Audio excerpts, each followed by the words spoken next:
So just a heads up, in this video you're going to notice some differences in quality, and that's because while making this my new camera came in. So part of this was filmed on my phone and part of it was filmed over on my brand new camera, like the talking parts here. Hey guys, I'm Annie She Designs and welcome back to my YouTube channel.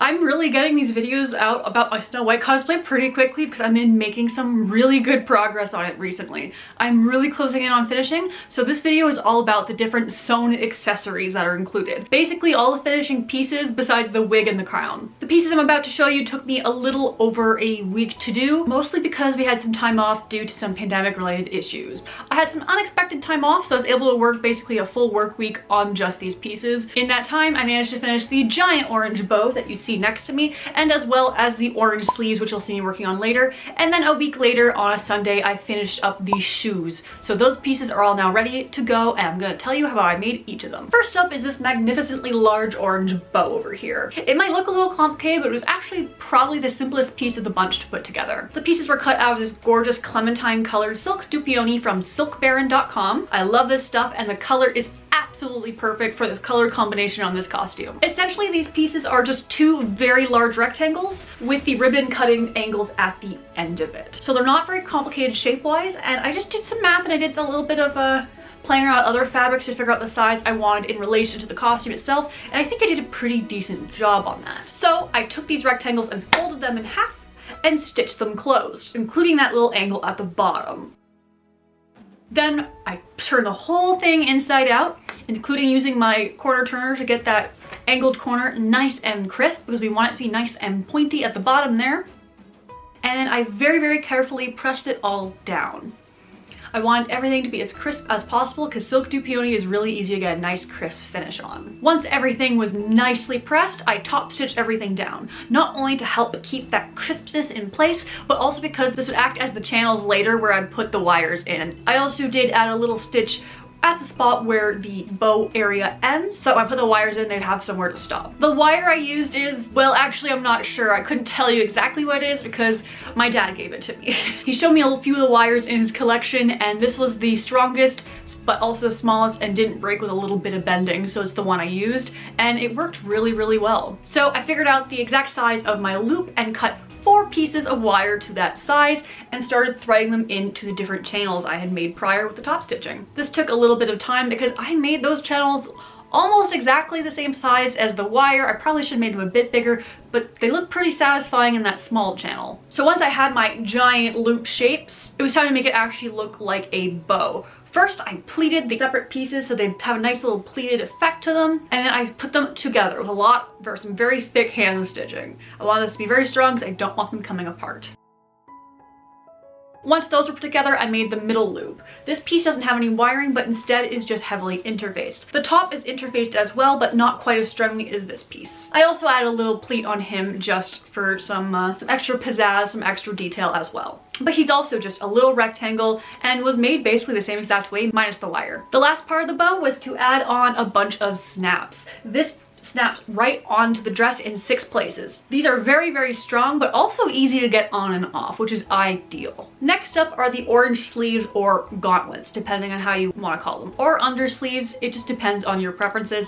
I just call them the extra sleeves. Now you might be wondering why I made these as separate pieces as opposed to attached to my sleeves from my other video. And that's because when I made this costume originally when I was 18 years old, the pattern called to have them as separate pieces, and I ended up really liking having them as separate pieces. It's very nice if you're wearing this cosplay on a hot day and you're taking a break to be able to just take off an entire layer off of your arms instead of having to roll it up or take off the whole costume. It's nice to be able to take that little break for that time. So I really like that aspect of it. If I need to cool down really quick, at least it's a piece I can take off with no fuss or bother. Now, the interesting thing about these sleeves is usually when you have an undersleeve like this, they're pretty fitted, but in this film, they're not, and that's because they knew very well that the actress would be doing that dance that she does at the end of the film in them. So she needs to have a lot of room for elbow movement. So I made mine just the same. So they fit not baggy, but they're not exactly quite fitted either. Essentially make the patterns, they're just perfect little trapezoids. The top of the trapezoid is essentially my arm from up here, mid-arm, and the wrist is it's a little bit bigger than my wrist, and it's a trapezoid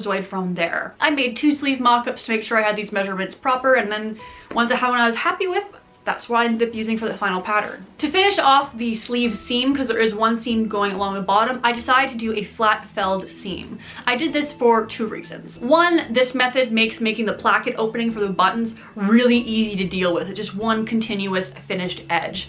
And 2, the hand finishing is really quite relaxing to do and ends up looking really nice. It was satisfying to do, it's satisfying to look at, and it makes that placket easy. So it's a win-win-win no matter how you look at it. This wouldn't be how everyone would make this, but it's how I liked making it, and I quite enjoyed that I did this way. I really like how it ended up looking in the end. And then I cut some of that lace that I had also used on the bodice because I had a little excess from that, and I stitched it to the bottom and I hemmed the bottom of the sleeves at the same exact time. This makes it look nice and clean without a lot of extra stitching, and just looks really nice.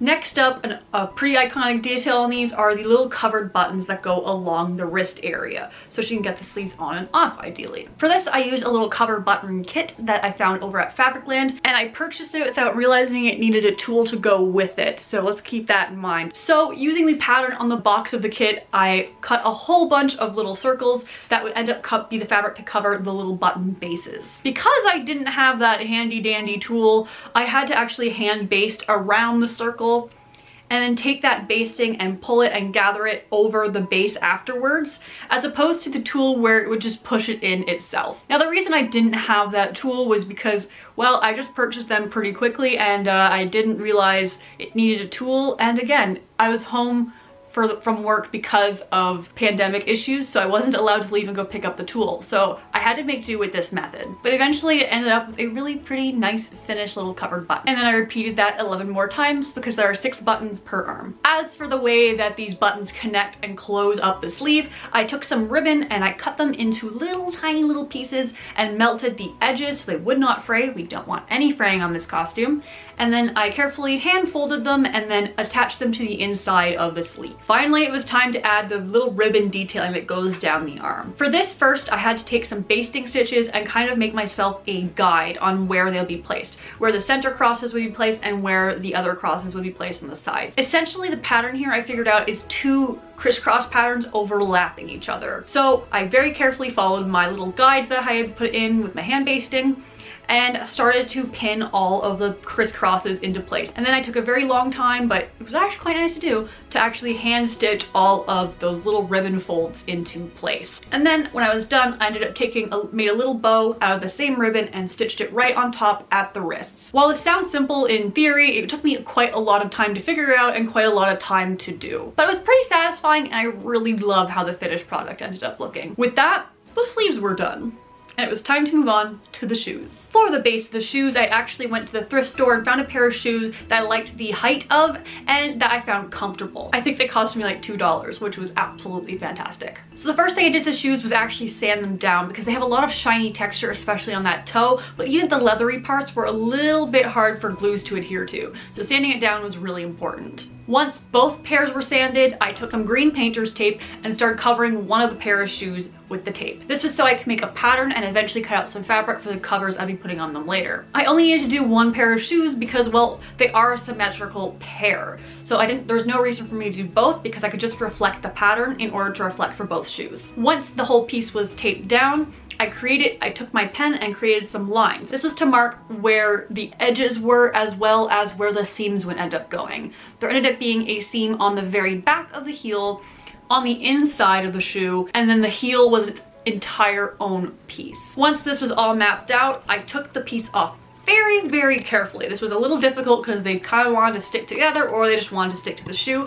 but with a little patience I was able to get it off nice and clean. From there, I took that tape and stuck it down to pieces of paper so it wouldn't stick to everywhere, and then I cut out and refined the shapes a little bit so they'd be a little cleaner. Once all those pattern pieces were made, it was time to transfer that onto fabric. For that, I traced around the piece and then took my see-through ruler and applied 1/2 inch seam allowance to all these different areas. And then I had basically a little, like a little shoe hat at this point. I could just slip it around the piece and start gluing into place. For this, I added that seam allowance so that I would have a lot of room to fold things up and under or push things around. This was so I had a lot of room so there wouldn't be any of that fraying at the very end. I won't have to deal with it. So all those raw edges are on the inside of the shoe. So very carefully, I started to pin and place everything. This took a little bit of time, but was definitely worth it.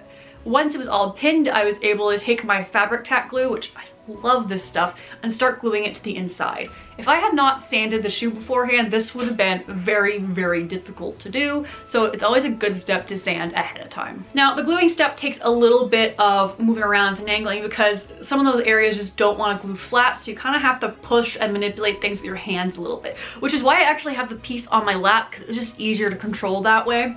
So I'm able to control a little better on my leg and have a better angle to work with. With all of that glued in place, I had a finished pair of shoes. I didn't have to worry about the inside of the shoe where my foot goes with all those edges because the glue actually acts as a fray stop in this situation. And now I have a pair of shoes I'm actually able to put my foot in that looks nice and clean and finished upon wearing it. Now you might be thinking, why did you even bother making shoes for this, like covering a pair of shoes with the fabric? And that's just because the last time I made this costume, I saw stage videos and all you can see were my black pair of shoes, and it bothered me quite a bit. So I wanted to have shoes that match just for that little extra touch.